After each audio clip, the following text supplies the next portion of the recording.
नमस्कार, मैं हूं आपके साथ अंजना और आप देख रहे हैं 24 न्यूज HD वादा सच का।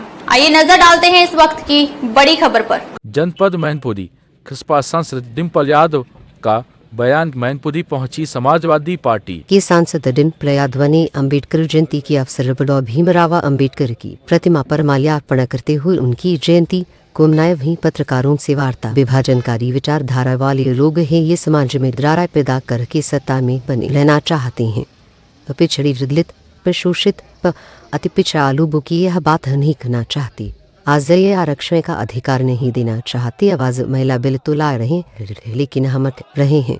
पिछड़ी शोषित महिलाओं का अधिकार मिले तो वह लाने को तैयार नहीं है। भारतीय जनता पार्टी सत्ता में बने रहने के लिए बाबा साहब भीमराव अम्बेडकर को सबसे पहले तो आज अम्बेडकर जयंती के उपलक्ष्य में हम लोग बाबा भीमराव अम्बेडकर जी को याद करते हुए उनको नमन करते हैं। और आज हमने सबने प्रतिज्ञा ली है कि बाबा साहब भीमराव जी के जो संविधान है उसको पूर्ण तरीके से देश में कैसे स्थापित किया जाए, इस पे आज सबने हम लोगों ने यहाँ पे शपथ ली है। और बाबा साहब भीमराव जी के विचारों को आगे बढ़ाने के लिए समाजवादी पार्टी पूरी तरह से अपना जो कार्य कर रही है उसको और भी मजबूती के साथ आगे बढ़ाने का काम करेगी।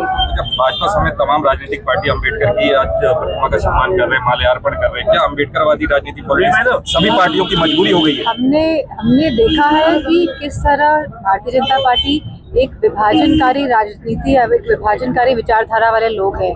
ये समाज में दरार पैदा करके सत्ता में बने रहना चाहते हैं। लेकिन जहाँ 85 यानी कि 95% लोगों की अगर बात करी जाए, जो हमारा पीढ़ी का परिवार है, जहाँ पिछड़ा, दलित, शोषित, अति पिछड़ा वर्ग सब लोग जिसमें सम्मिलित है, आज उनके बारे में ये लोग बात नहीं करना चाहते हैं। आज ये आरक्षण का अधिकार नहीं देना चाहते हैं। आज महिला बिल तो ला रहे हैं, लेकिन अगर हम कह रहे हैं कि इसमें OBC यानी कि पिछड़ी महिलाओं का और अल्पसंख्यक महिलाओं का भी अधिकार दीजिए, तो वो लाने के लिए तैयार नहीं है।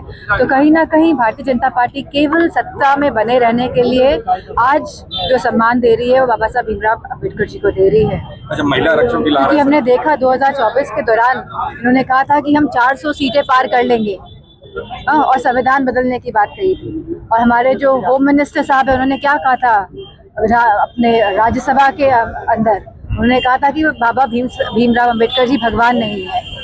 ये बात कही थी कि नहीं कही थी? तो इनके शब्दों से आपको इनकी जो मन की स्थिति है, जो इनके अंदर चित्त में है, वह बात समझ आती है। सरकार महिला आरक्षण बिल ला रही है और समाजवादी पार्टी उसके समर्थन में। वहीं सोनिया गांधी ने कहा है महिला आरक्षण से ज्यादा परिसीमन की जरूरत है।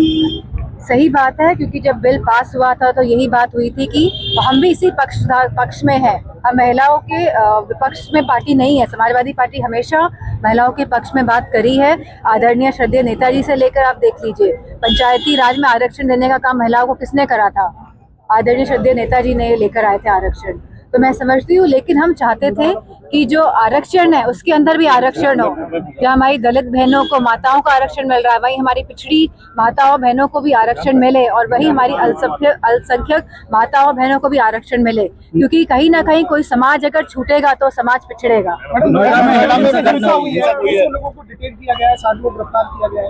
ने अपना हक मांगा था वहाँ पर, क्योंकि ये लेबर लॉस के अंडर में आता है।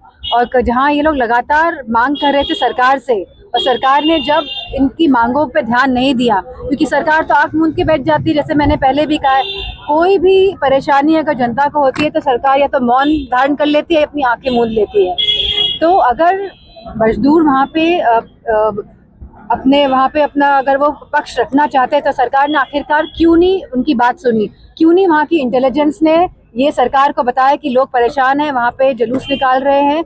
तो अगर सरकार बात सुनती तो मैं समझती हूँ कि इतना अनियंत्रित व्यवस्था नहीं होती। बड़ी आगे नहीं हुई, बड़ी घोषणा हुई, कौन जिम्मेदार होगा? सरकार ही जिम्मेदार है इतनी बड़ी दुर्घटना, वो भी नोएडा जैसा शहर जो उत्तर प्रदेश का मान है, जो उत्तर प्रदेश का सम्मान है, वो शहर जहाँ पे इतना सारा कार्य होता है, इतना सारा, मैं समझती हूँ कि एक तरह से इंडस्ट्रियल हब भी है। तो अगर वहाँ पे इस तरह की इतनी बड़ी घटना अंजाम अगर हुआ है तो आप समझ लीजिए कि जिलों में और गाँव में क्या हालत है। लेकिन कोई सुनवाई नहीं हुई। मैनपुरी में आलू किसान मंडी में ही फेंक के जा रहा है कूड़े के जुर्म में। ये भी बहुत ही दुखद घटना है और इसको हमने संसद में भी उठाने की पूरी कोशिश करी, लेकिन जो हमारे कृषि मंत्री हैं, जो भारतीय जनता पार्टी के, वो कह रहे हैं कि संसद के अंदर जो झूठ बोला उन्होंने कि हम तो आलू खुद खरीद के दूसरे प्रदेशों में पहुंचा रहे हैं।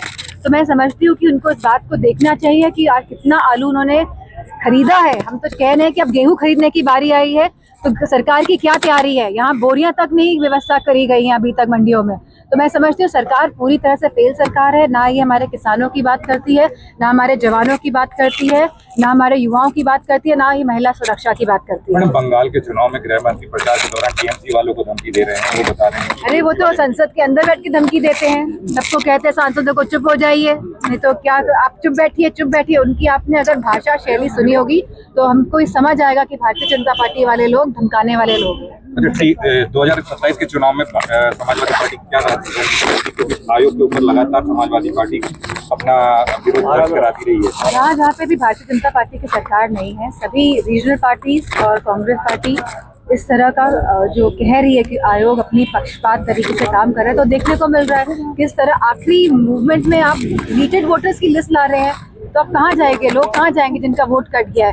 तो यही बात है कि आज जहाँ बाबा साहब भीमराव जी की जयंती बना रहे हैं, जहाँ उन्होंने हमें वोटों का अधिकार दिया है, वहीं ये सरकार हमारे वोटों के अधिकार को काटने जा रही है। ये नहीं चाहती है कि देश संविधान के हिसाब से चले, ये चाहती है कि इनके मन विधान के हिसाब से चले।